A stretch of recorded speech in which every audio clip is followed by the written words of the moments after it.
Jutri pa izide še hujš članek naslova Dvojni atentat na Demos. Predplebiscitni in poosamosvojitveni.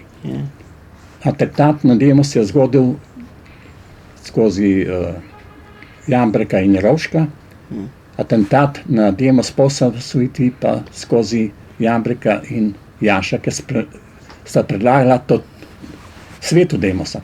O tem se razpravlja. Totalno zamenjavo vseh funkcij v Demosu. En mesec po plebiscitu, po osamosvojitvi,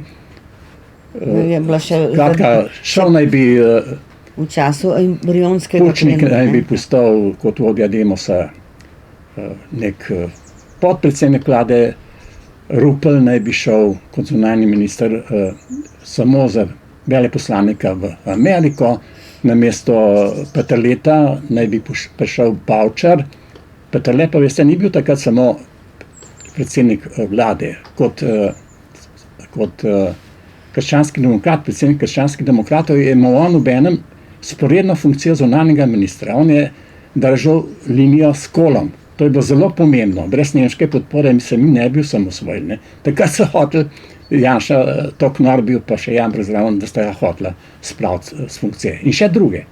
In brez moje vednosti mene predlagala sem že prej odklonil za ministra za znanost in šolstvo. In Peterle potem 15 let ni verjel, da nisem videl zadaj.